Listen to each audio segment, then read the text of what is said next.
आज 8 मार्च 2024 मैं विष्णु कुमार अग्रवाल इस साल का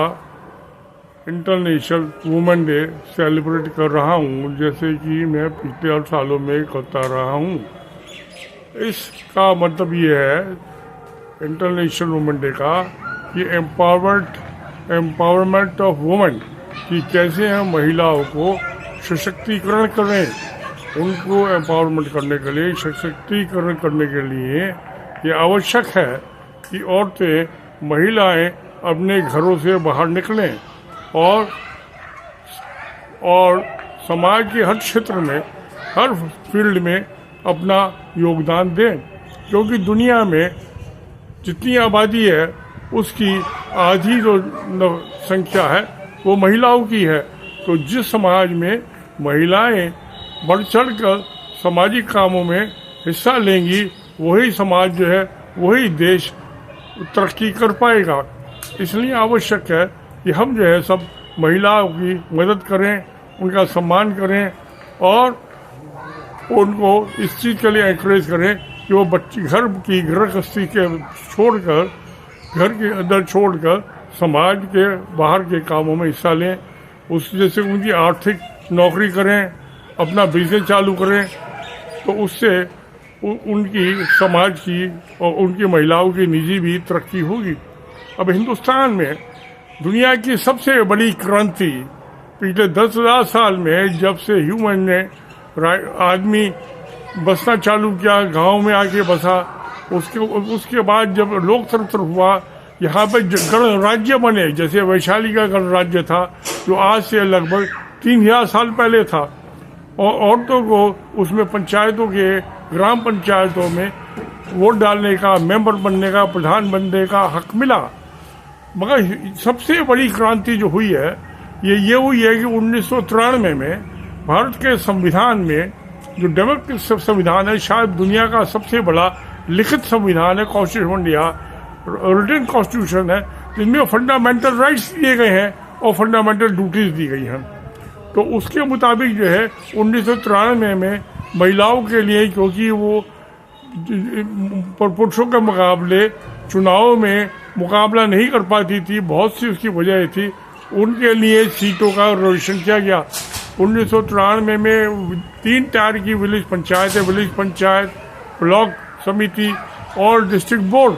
उसमें महिलाओं के लिए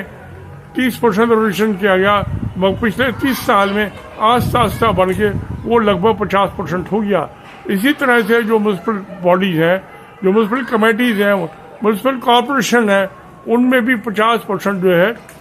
आरक्षण महिलाओं के लिए हो गया। इस तरह से जो बेसिक डेमोक्रेसी है,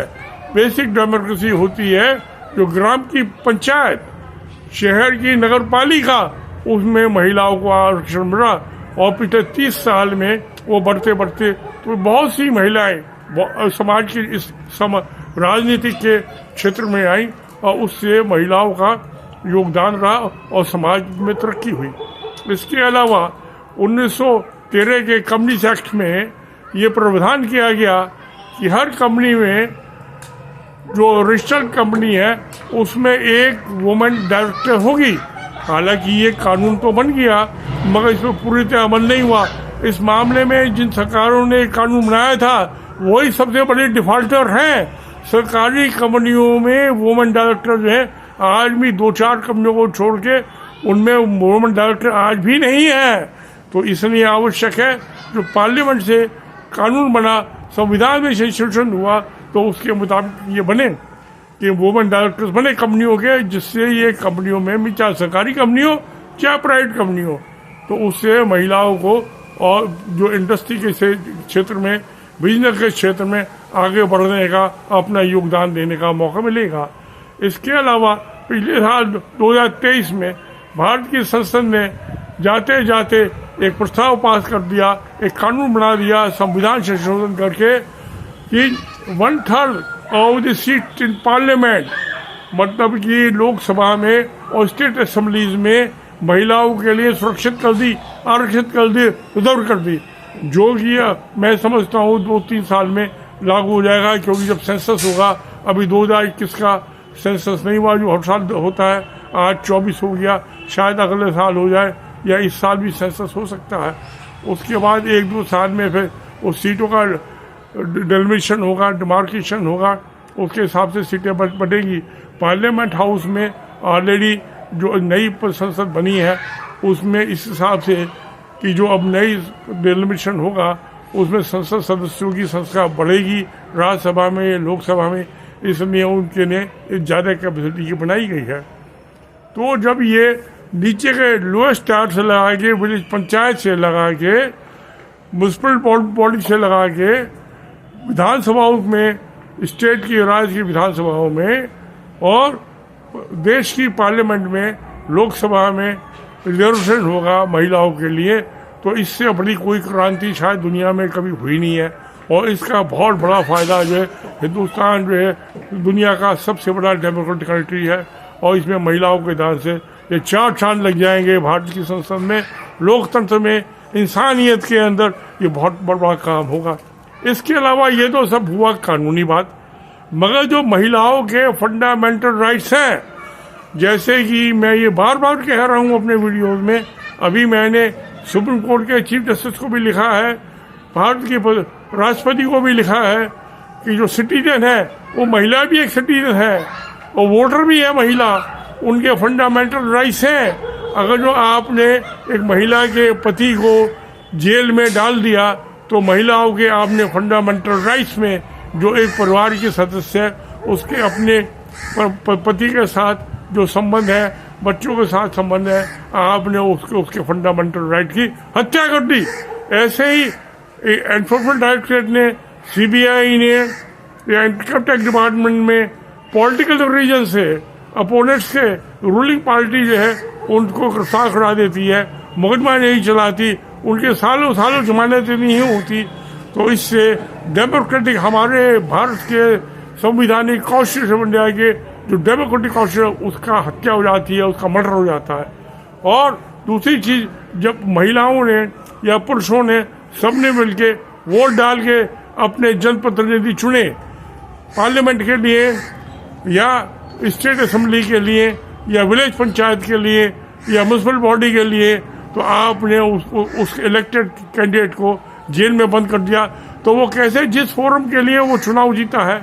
वो इलेक्ट हुआ है, वो कैसे अपने वोटर्स की बात, अपने सिटीजन्स, अपनी कॉन्स्टिट्यूंसी के सिटीजन्स की बात कैसे उसमें इलेक्टोरल फोरम्स जो इलेक्टेड फोरम्स हैं, जनता के इलेक्टेड फोरम्स है, पार्लियामेंट है, स्टेट असेंबली है, म्यूनसिपल बॉडीज है, ये विलेज पंचायत में कैसे वो कैंडिडेट रखेगा। तो उसके fundamental duties guaranteed under article 51A of the constitution India, उसकी हत्या हो जाती है। इसी प्रकार जब आपने उसको बंद किया तो आपको जो हमारा संविधान है, जो हमारा कानून है भारत के देश का, इसके अंदर जो fundamental rights of the citizen, fundamental rights of the voter are not subservient to the elected law by the parliament और स्टेट असेंबलीज। इस तरह से आप कानून का भी हत्या कर रहे हैं, आप संविधान की भी हत्या कर रहे हैं, वोटर्स के फंडामेंटल राइट्स की भी हत्या कर रहे हैं, आप मैन और वुमेन सबकी हत्या कर रहे हैं। इससे जो जिसके फंडामेंटल राइट्स नहीं हो उसकी तो गुलामों वाली ज़िंदगी है, उसकी कोई आज़ाद ज़िंदगी है। हमारी फ्रीडम की भी हत्या कर रहे हैं आप, महिलाओं की भी फ्रीडम की हत्या कर रहे हैं, उनके पारिवारिक संबंध की भी हत्या कर रहे हैं। जो परिवार है ये एक सबसे छोटी बेसिक यूनिट है सोसाइटी की, आप जब उसकी हत्या कर रहे हैं तो आप देश की सामाजिक लोकतंत्र की हत्या कर रहे हैं। इसलिए मैंने अब जो ये राष्ट्रपति को भी लिखा है, चीफ जस्टिस ऑफ इंडिया को भी लिखा है, मैं इसके मामले में जल्दी सुप्रीम कोर्ट में पिटीशन लेके जाऊंगा और देखता हूं कि क्या होता है। क्या मैं इसको जो फंडामेंटल राइट्स ऑफ सिटीजन्स है जिसमें महिलाएं भी हैं उसको रिस्टोर करने में कामयाब होता हूँ, नहीं होता हूँ। मैं बड़ा होपफुल हूँ कि मैं कामयाब होऊंगा। नमस्कार, धन्यवाद।